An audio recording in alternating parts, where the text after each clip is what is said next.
Hello everyone and kia ora to our New Zealanders. I'm Alex from Kiwi Camera Smith. We're an online store in New Zealand and we specialise in selling vintage cameras and lenses like what you see in front of you, and we have a particular focus on the Leica ecosystem. What we have in front of us today is particularly special. We've got this stunning Canon kit from the 1950s and 60s, and today we're going to be comparing it to its Leica counterparts in terms of value, pricing and features. So what do we have in front of us today? First of all, unfortunately we don't have an M body in at the moment which is comparable to these ones. We have, of course, in the past and regularly sell them, but they fly off the shelves quite quickly, so it's hard to have one in stock at the moment. By the time you're seeing this video, we should hopefully have a few M2 and M3 bodies in stock if you're interested after this video. Everything is linked below. We also buy Leica cameras and lenses if you're interested in selling. So what do we have today? Today we have this Canon P from the late 50s, early 60s, in stunning condition, of course. You can hear that Leica-esque shutter sound with that metal shutter there. What else do we have? We have this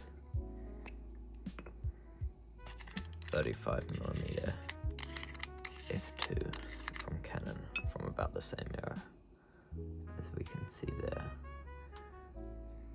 So this is a CLA version of this lens, so you can see optically stunning, perfect condition, and very smooth.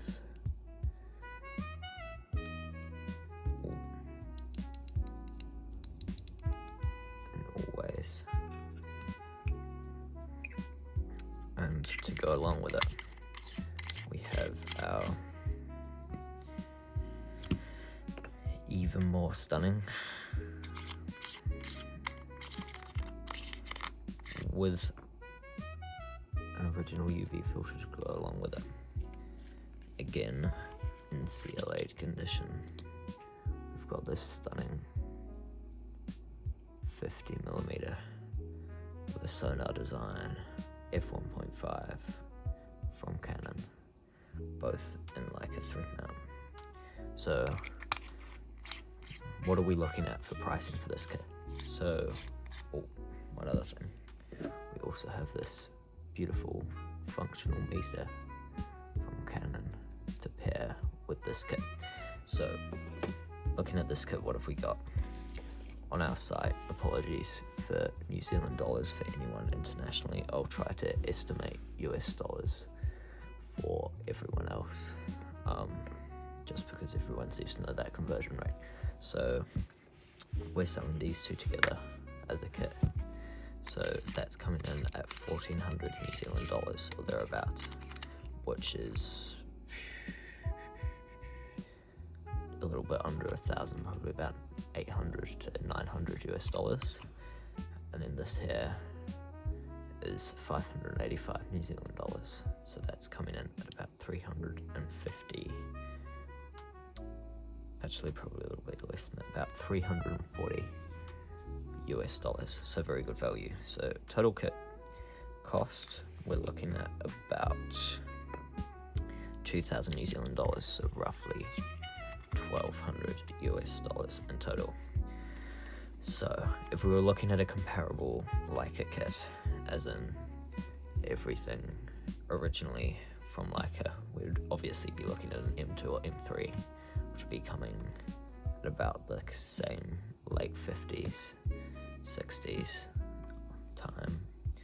We'd be looking at a Summicron V2 or V3 in 35mm to compare against this. Or we also have, if we're looking for a modern option, we've got a 35 Summicron, which we'll look at later on. You'd be looking at a 50mm Summilux V1 comparison to this. Obviously this is 1.5, that's 1.4, but it's very marginal difference there, and a Leica MR4 light meter.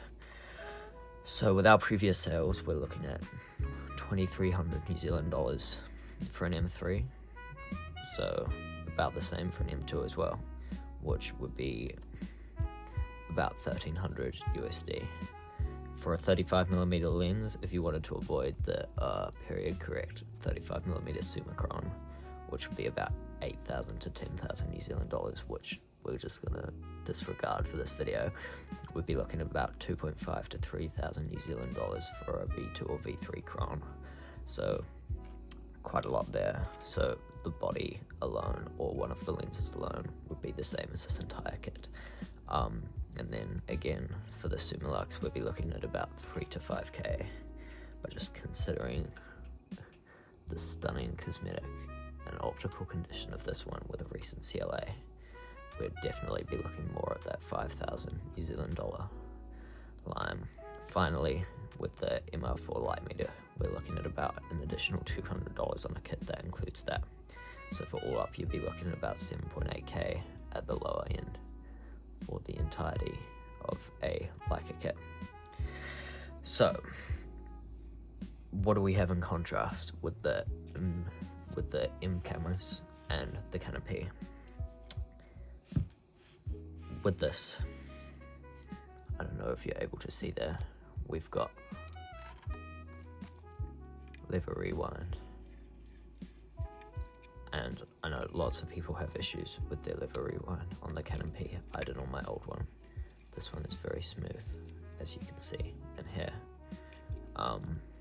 We're getting standard, same as like a 1,000 to 1 second. However, I think the X sync on this is, I think it's 50, don't quote me on that. And we've got bulb mode, of course. Winding lever, about the same. However, obviously on the M cameras, we've got it. The button is where the lever revolves around, sorry. And so this one, of course, has the automatic frame counter. But if we look at a comparable model, I believe this is a L3, we can see we've got the alternative knob rewind. We're looking at the changeable viewfinders. You won't be able to see in here, but it switches between a 50, 35, and then focused in all the way on the rangefinder for close focusing. Not for close focusing, for more accurate focusing. We've got 500 to 30, no, 500 to 60 on the dial on here, which we change like that.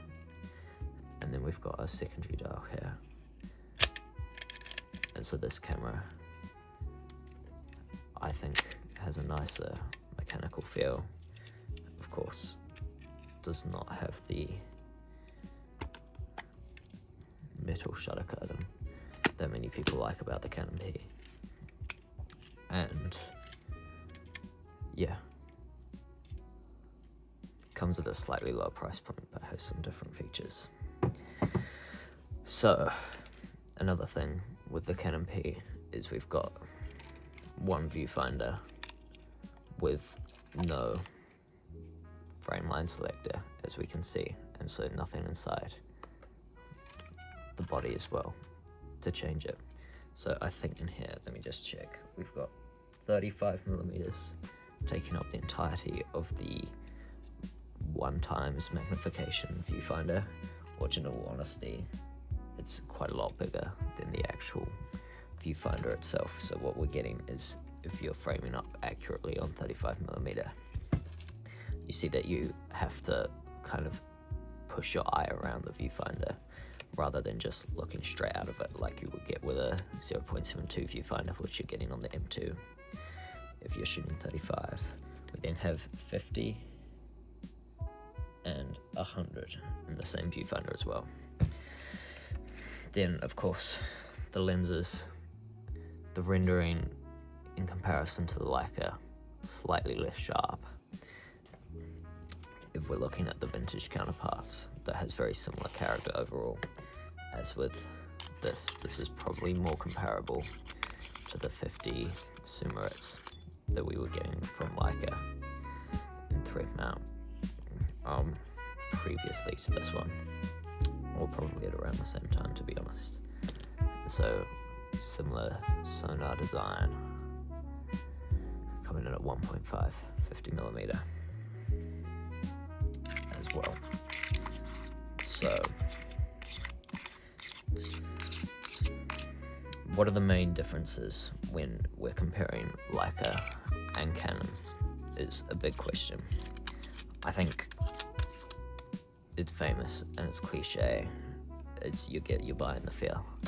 While that feels very good in comparison to lots of cameras, a CL8 M3 or M2 is unbeatable. Obviously, the M3 is kind of considered the best built Leica ever made, and probably the best built camera by extension ever made. Way over engineered, especially if you can get an early edition. We sold a first production year Leica M3 just about a month ago now, and they were the most over engineered of all. And so that's a lot of what you're paying for. You're of course also paying for brand recognition, and you're also paying for the better viewfinder. So that's one of the main differences between these cameras. So I said earlier, this is a 1x magnification viewfinder. What does this mean? We can put it right up to our eye and see kind of perfectly if you've got it up to your right eye, like I'm doing right now. Obviously you can't see that, but I can keep both eyes open and I'm seeing normally. While this is amazing, it does mean that we have the 35mm frame lines being at the very edge of the viewfinder, which means you have to look around despite them being there. Unlike in an M3, it is a bit annoying. And we've also obviously got them all in one viewfinder, all the frame lines, which creates quite a cluttered experience sometimes, especially when you're shooting those tighter 50mm focal lengths. So in comparison, if we had an M3, that would be 0.91 magnification. Each of the frame lines would be separate, and it's designed best for 50mm, which is the widest lens option available for that. So obviously opt for an M2 if you're looking to shoot 35mm. However, some people do just choose to use the entirety of a M3 viewfinder and shoot 35mm there. The second biggest thing, arguably, would be the difference in lens mounts. So, as I talked about earlier, we have the biggest thing with the M bodies is the accessibility to more lenses. Apologies for the dust on the front of this UV filter. This is a beautiful 35mm Summit that we've got for sale. So this is about 2,000 New Zealand dollars at the moment. So what we see with having the M bodies is that we're able to get access to this modern rendering, modern sharpness, and modern kind of compact design. Well, I guess it is about the same there.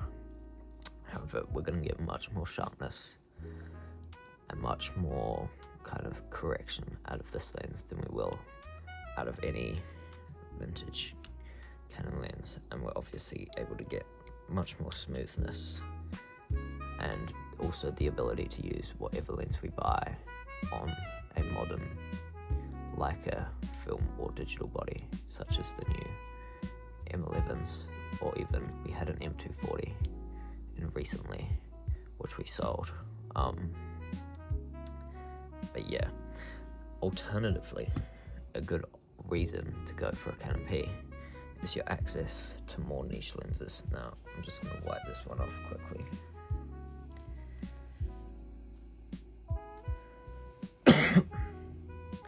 So what we have here is a stunning example of not quite collector's grade, but definitely if you're a collector, this is one to look out for.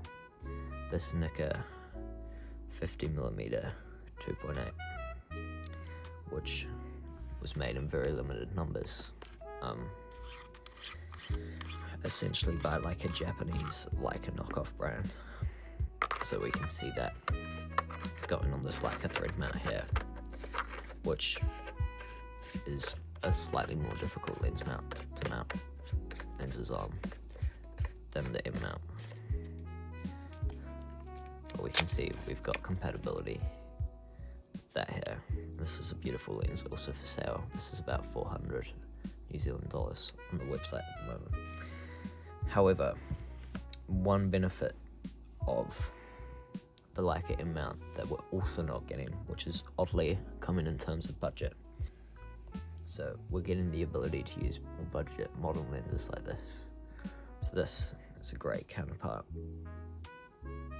Much more modern in design, rendering, and much fatter as well. But it's coming from TT Artisan for $400. An M mount. We've got this beautiful aperture, kind of modern reliability, so less chance of fungus, etc. Obviously these are in beautiful condition.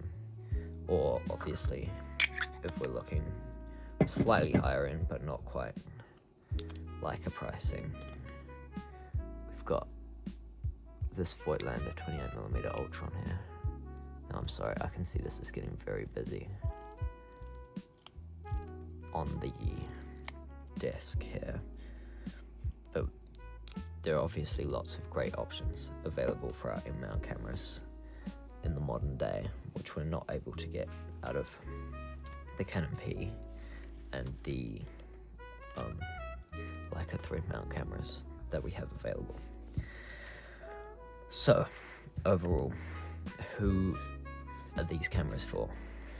I think that if you are just somebody who is into film photography, potentially looking to move away from an SLR into a rangefinder setup, or if you're looking for a rangefinder setup straight into film photography, and maybe you've got a few hundred or a few $1,000s to spend, these are a great option.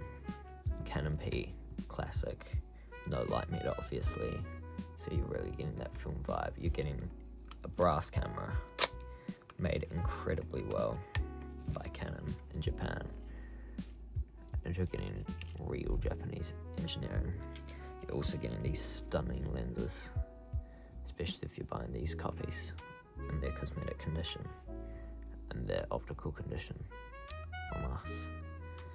And you're getting compatibility with some modern Voigtlander and some modern TT Artisan glass, which is perfect if you're looking to get into the ecosystem of rangefinders without breaking the bank or without going into the Leica system, while still getting very similar quality, design, and kind of look at a few images at the end of the day.